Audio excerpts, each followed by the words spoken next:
กันเขายังไม่รักและเขาจะมารักคนไทยหรือเขารักแต่กระเป๋าของคุณเขารักตั้งแต่คุณให้อำนาจเขาต้องพูดให้มันชัดคนไทยต้องรู้ความจริงหนุ่มสาวคนไทยพลังงานคนไทยต้องรู้จักความจริง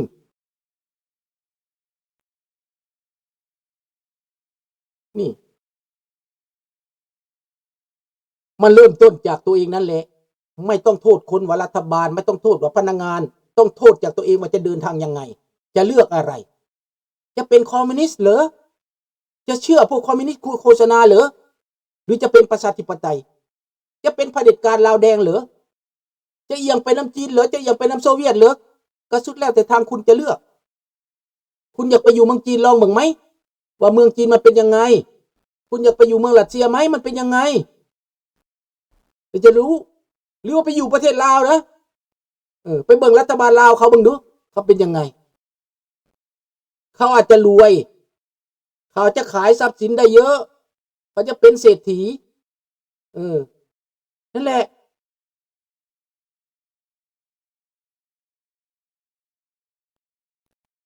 คนไทยยังไม่รู้จักความจริงครับ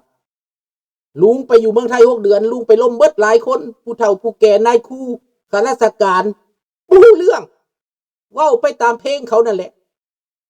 บ่แม่นลุงดูถูกเด้อลุงว้าความจริงเขาบ่รู้เรื่องว่าคอมมิวนิสต์คืออะไร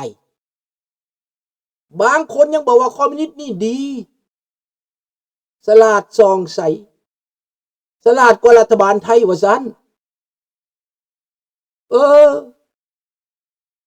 ว้าได้จังใดล่ะมันออกมาปากออกมาในปากได้จังใดนะพวกเจ้าบ่ฮู้วะ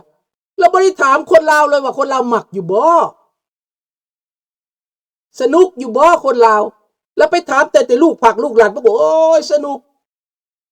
มันว่าสนุกมันว่าคิดถึงประเทศชาติเยอะค่ะคิดถึงเรื่องส่วนตัวน้อยหน่อยประเทศชาติที่เจริญก็เป็นตัวเองเจริญก่อนเด้อคันตัวเองบ่ได้รับความเป็นธรรมประเทศชาติก็บ่ได้รับความเป็นธรรมคือกันเข้าใจบ่ในประเทศที่เขาเจริญนั้นความเจริญมาจากคนมาจากตัวคุณนั่นแหละ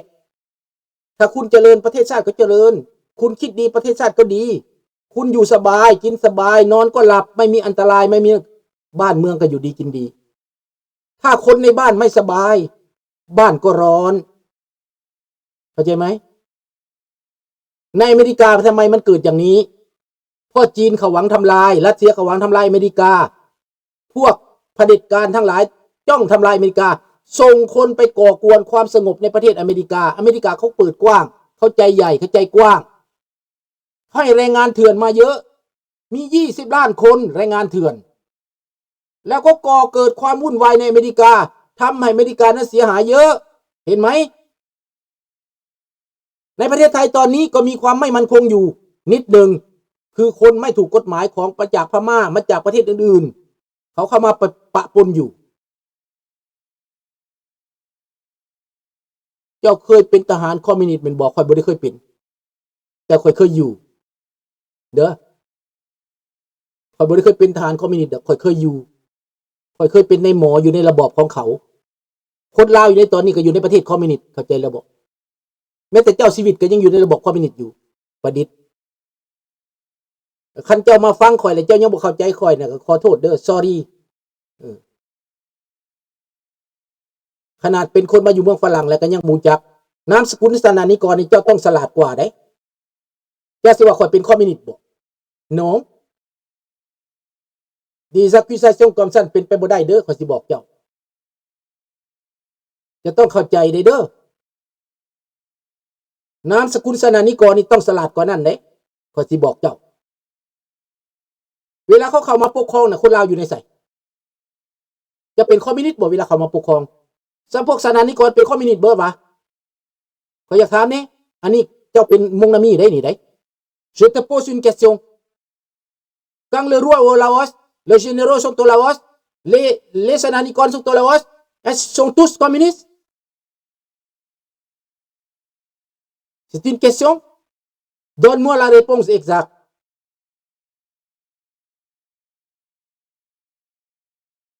ตอบได้บ่ประดิษฐ์ตอบค่ะแม่ตอบแม่เวลาเขาเข้ามาเทคโอเวอร์แล้วจะเป็นคอมมิวนิสต์บ่เจ้าอยู่ใต้การปกครองเขาดังเจ้าชีวิตตอนนี้นะคอยเอาทุ่งกาเดือนใส่น้ำเบียนเปลือกให้มันแทงใจพวกเจ้านะไปปลดปล่อยเพิ่นแม่เอาเพิ่นออกแม่เพิ่นยังอยู่ได้ผึกฟังได้ดินพุ่นพวกเจ้ายังไปขุดเพิ่นขึ้นมาพวกเจ้าไปปลดปล่อยทุ่งกาเดือนออกจากเพิ่นแม่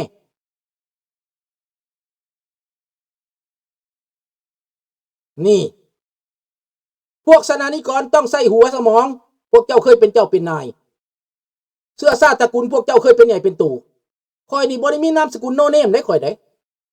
นามสกุลโนเนมได้คอยเสียสละยิ่งใหญ่ได้อย่าย้อนคอยคืนได้ก็ย้อนคอยคืนคอยเอาเจ็บได้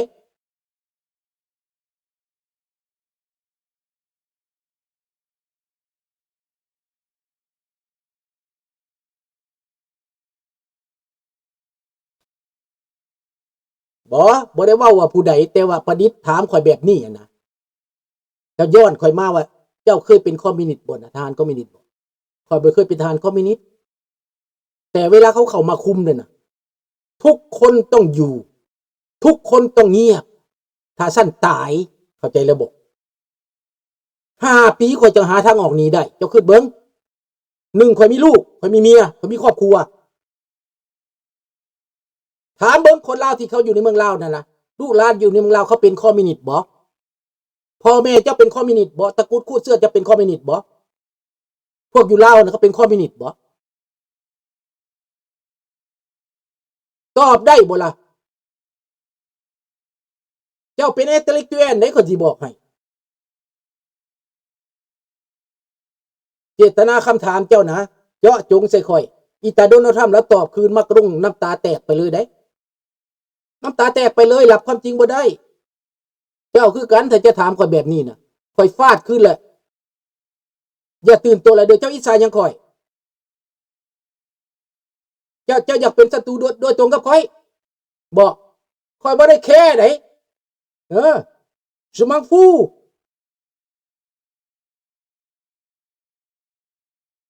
เจ้าสิมาว่าข่อยตื่นตัวไรเด้อ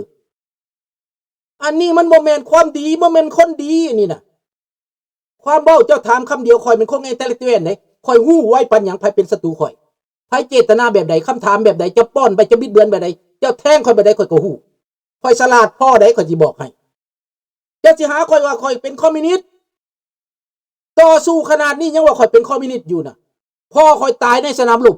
พ่อข่อยตายในศูนย์สัมมนานะห้อยโทบุญทงมันตรีวงศ์นะต่อสู้ในสนามรบเลยข่อยถามว่าสนานิกรเจ้าเคยสนามรบบ่เคยบ่เจ้าเคยไปบ่เจ้านามสกุลสนานิกรเจ้าสิเอานามสกุลนี้มาขู่ข่อยวะ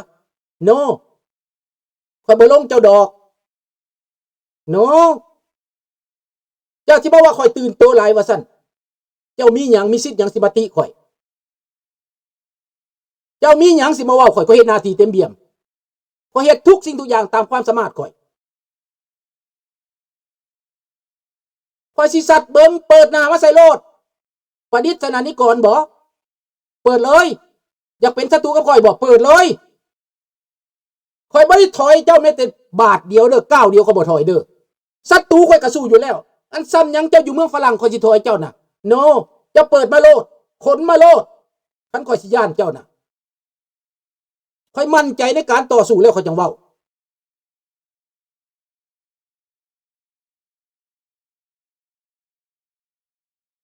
เจ้าบ่ฮู้ดอกพวกข่อยเฮ็ดหยังว่าซั่นโอ้ยเจ้าเฮ็ดหยังก็อย่าแล้วสิเกี่ยวหยังเจ้าสิมาโจมตีข่อยหยัง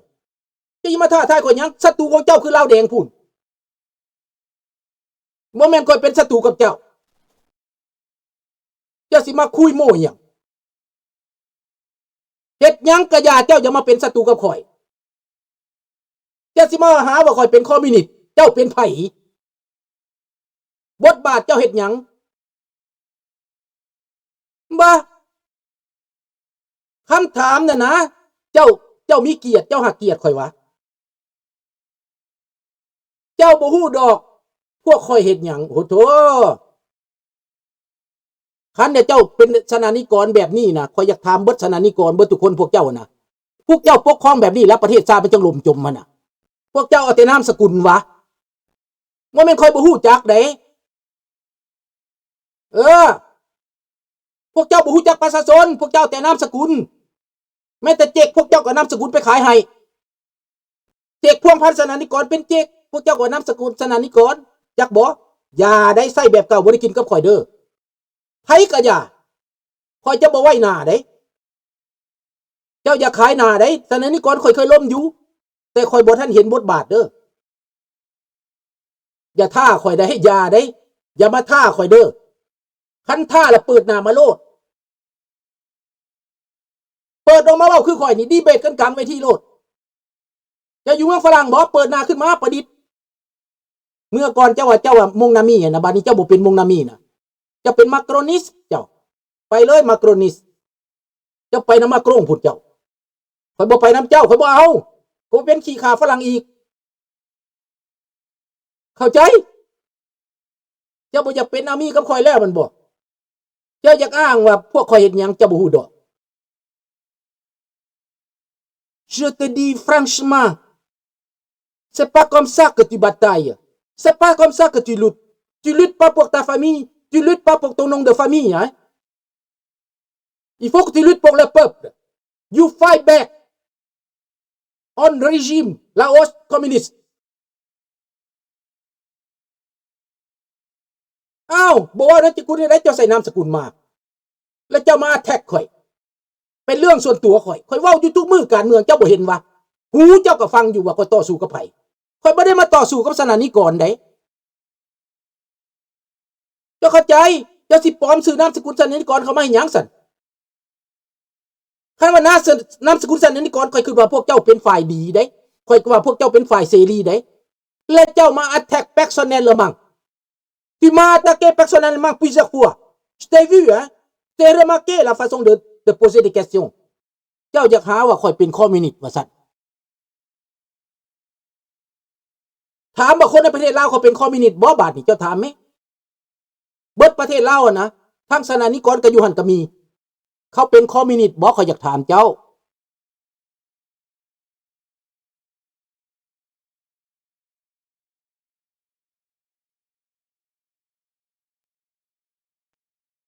ข่อยบ่ได้สนใจว่านามสกุลหยังชื่อที่เขียนในจอนี่เว้าแบบนี้ข่อยตอบชื่ออันนี้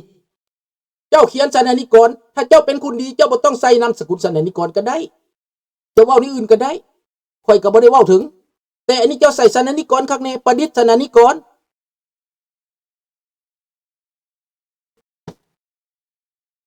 เจ้าขอโทษข่อยดีก่อนบอกการอัตตะเกข่อยแบบนั้นนะถ้าอยากล้มหลังบ้านน่ะข่อยสิเล่าให้ฟังเบิดเรื่องของข่อย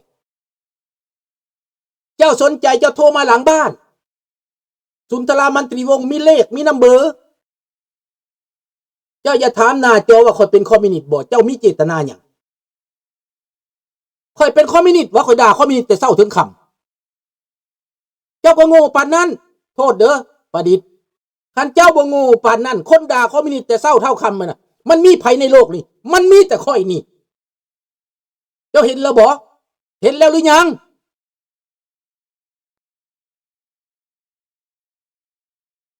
เจ้าเว้าเสียดสีใส่ข่อยนั่นข่อยก็ฮู้เด้ว่าเจ้ามันเว้าหยังพี่น้องผู้ฟังตัดสินเบิ่งดูตัดสินเบิ่งเขาก็ว่าสนานิกรปลอมเขาว่าลังคน